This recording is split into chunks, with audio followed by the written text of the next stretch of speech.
Hi, it's me again with Corel Tips and Tricks. And a couple of days ago or yesterday, I made a video about using the fisheye lens effect. And somebody said, could you do it in a heart with the word love in it? But not really. So if we go to common shapes or basic shapes, whatever yours says, and we draw a heart, I'm going to hit P, put it in the center of the page. Then I'm going to type out in all caps,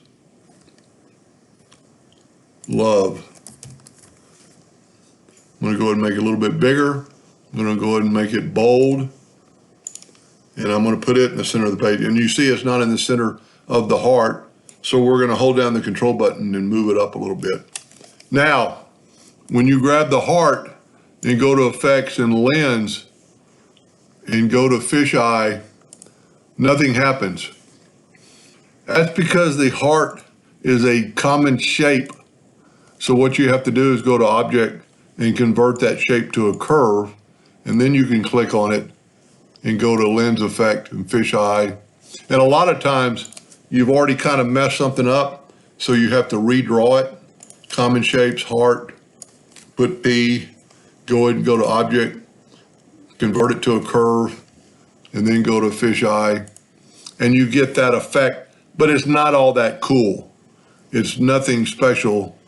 So the best way for me to kind of think about doing something like that is to take this love, let's make it a little bit bigger, hit P, maybe a little bit smaller. We're going to use the envelope tool to envelope that in.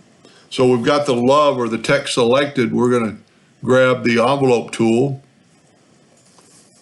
and I would get away or get rid of these two nodes, and then just start kind of playing around with it. Put it up, try to do it kind of evenly.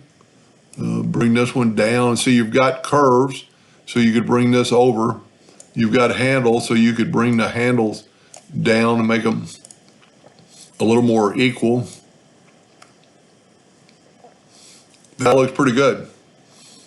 Now stay tuned to part 2, and we'll do something like this. Hope that helped. Thank you for watching.